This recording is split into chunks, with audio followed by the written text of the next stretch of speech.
ปังแบบสุดๆอุ๋งอิงงานเดียวขึ้น2เวที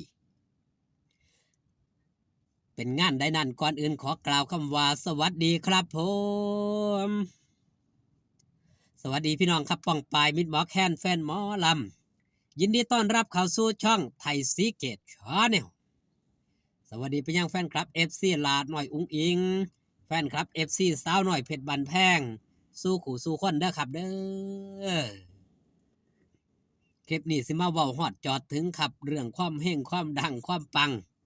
ของหลาดหน่อยอุ๋งอิงครับค่ำคืนที่ผ่านมา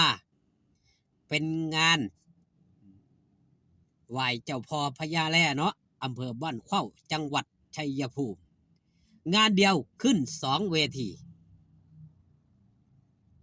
สาวน้อยมาอุ๋งอิงมาเฮฮากันทั้งสนามยิ้มรับความสำเร็จจังใดจังหวาจังสันคำคืนที่ผ่านมาครับงานไหว้เจ้าพ่อพญาแล่ได้รับการเปิดเผยทางช่องเสียนนท์เสี่ยวบอสโจลำเพลินออฟฟิเชียลผู้ใดได้ติดตามเบิ่งคลิปเสียนนท์ได้ออกมาเปิดเผยว่าเป็นงานแรกแล้วก็เป็นวันแรกเนาะที่ขายบัตร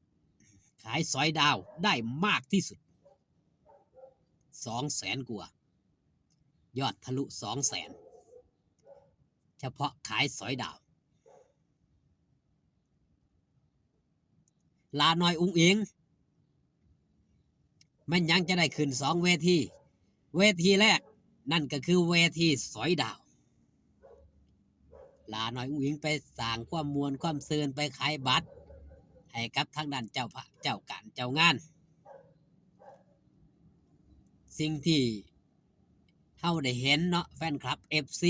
ได้เห็นจนคุ้นจนชินตากับศิลปินระดับซุปตา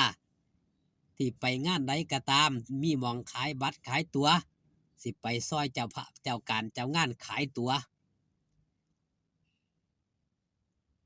เป็นการยังครับเป็นการโปรโมทเจ้าของนำเป็นการเสื่อมสัมพันธไมตรี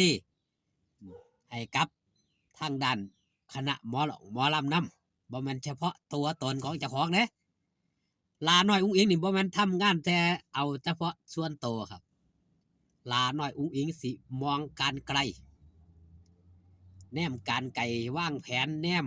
ในระยะไกลบ่คิดสั้น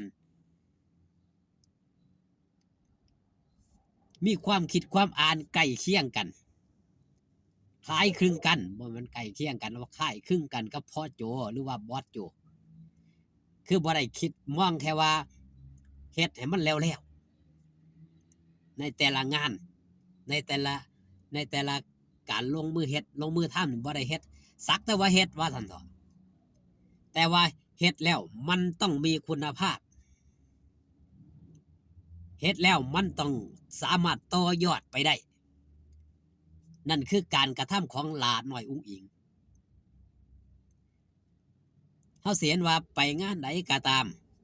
แรกเริ่มเดิมที่นี่หลาน้อยอุ๋งอิงนี่มาขายตั๋วซอยเจ้าพระเจ้าการเจ้างานนี่เฮาสิได้เห็นว่าหยังครับพี่น้องมิตรหมอแคนแฟนหมอลำก็ยังบ่คุ้นก็ยังบ่ชินแต่ณปัจจุบันเฮาเห็นจนคุ้นเคยชินตาไปงานได้เจ้าพระเจ้าการเจ้างานก็อยากให้ลาน้อยอุ๋งอิงไปขายซอยเพราะหยังจังอยากให้ไปขายซอยก็เนื่องจากว่าพอแต่ลาน้อยอุ๋งอิงไป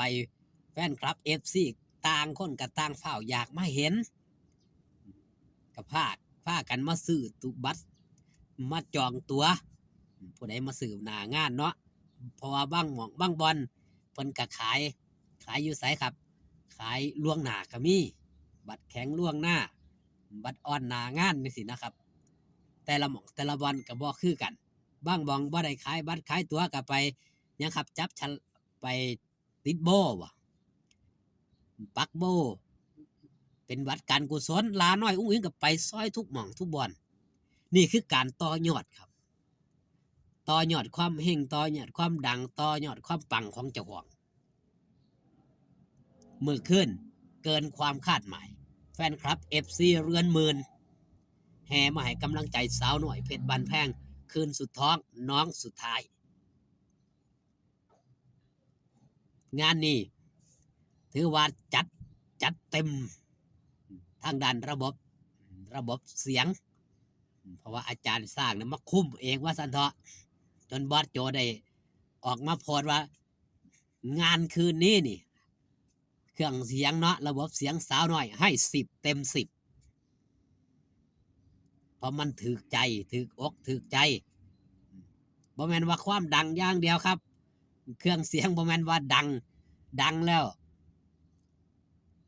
มันจังไดครับดังแบบบ่ม่วนมันก็บ่บันเทิงได้ครับบ่สนุกเครื่องเสียงมันต้องดังม่วนดังเฮ็ดจังไดให้คนฟังแล้วสบายอกสบายใจแม่นบ่ล่ะครับผู้ลังคนก็ว่าเครื่องเสียงตึมดังแต่ตุ่มอย่างเดียวนี่ก็บ่แม่นเด้ครับคนฟังเมื่อยน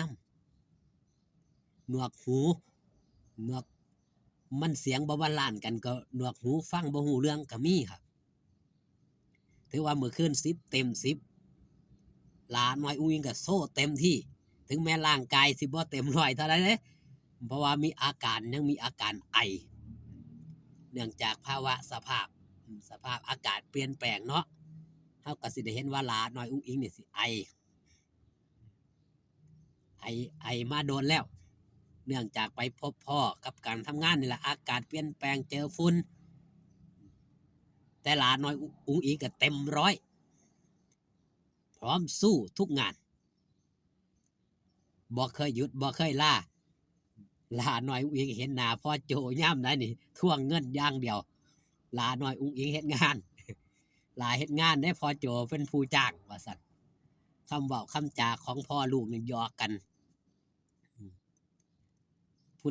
พ่อถามย่ำใดก็บ่มีเงินดอกผู้ใดถามก็บ่มีเงินเพราะหลาน้อยอุ้งอิงนี่เป็นศิลปินถือว่าเป็นศิลปินเว้าง่ายๆครับจนเงินเพราะว่าบ่ได้พกเงินยังถือว่าจนนี่บ่ได้จนหยังเด้เจ้าของบ่พกครับแม่บ่ให้พกยามใดนี่จ่ายเบิดเป็นคนใจบุญเป็นคุณหยังครับอ่อนโยนเอื้อเฟื้อเผื่อแผ่นั่นคือคุณงามความดีมื้อแรกนี่นะครับอย่าลืมอย่าพลาดไปให้กำลังแรงเชียร์แรงใจเนาะหลาน้อยอุ้งอิงถ้าจำบ่ผิดอยู่ทางคิวชุมแพจังหวัดขอนแก่นเอาคลิปนี้ฝากตอนเรื่องเล่าของหลาน้อยอุ้งอิงเอาไว้แต่เพียงซ้ำนี้อยู่ดีมีแห้งสู่คู่สุขคนครับพอกันคลิปหน้าสบายดีครับผม